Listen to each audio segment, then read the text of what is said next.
সবাই কেমন আছেন? আজকে দেখাবো আপনার ফেসবুক পেজ বা ফেসবুক আইডিতে আপনি দ্রুত কিভাবে ফলোয়ার বাড়াবেন সম্পূর্ণ নতুন উপায়ে। যেমন আপনার পেজ বা আইডিতে ভিডিও দেখে বা লাইক কমেন্ট করে, তারা আপনাকে ফলো করে না, তাদেরকে আপনি ইনভাইট করতে পারবেন। কিভাবে ইনভাইট করবেন আজকের দেখাবো। প্লিজ সাবস্ক্রাইব করুন এবং বেল বাটন বাজাবেন। আর ফেসবুক হলে ফলো এবং শেয়ার করবেন প্লিজ। ফার্স্ট যেটা আপনাকে করতে হবে, আপনার ফেসবুক অফিসিয়াল অ্যাপসটা আপনি আপডেট দিয়ে নেবেন।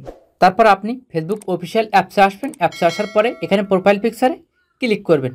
ক্লিক করার পরে এখানে যে প্রফেশনাল ড্যাশবোর্ড, এখানে আপনি ক্লিক করবেন। ক্লিক করার পরে একটু নিচের দিকে আসবেন। নিচের দিকে আসার পরে এখানে কিন্তু একদম টুলসের নিচে এখানে কিন্তু ইনভাইট পিপল টু কন্ট্যাক্ট, এই অপশানটা আপনি ক্লিক করবেন। ক্লিক করার পরে এখানে কিন্তু কিছু অপশান পাচ্ছেন, 3টে অপশান। এখানে কিন্তু আপনার রিলসে এরা কিন্তু ভিডিও দেখে বা লাইক কমেন্ট করে, কিন্তু কেউ ফলো করে না। এখানে কিন্তু 3টে শো করছে। আর আপনি এদের ইনভাইট করবেন। এখানে ইনভাইটে ক্লিক করবেন। যারা লাইক কমেন্ট করে বা ভিডিও দেখে তাদের একটা নোটিফিকেশন যাবে, তারা অবশ্যই আপনার এই পেজটা ফলো করবে। কিছুক্ষণ পরপর আপনি এখানে আসবেন, সেমভাবে এখানে ইনভাইট করবেন, তাদের কাছে একটা নোটিফিকেশন যাবে এবং পছন্দ হলে তারা এখানে আপনার পেজটা বা আইডিটা ফলো করবে। প্লিজ ভালো লাগলে প্লিজ শেয়ার করবেন এবং সাবস্ক্রাইব করবেন।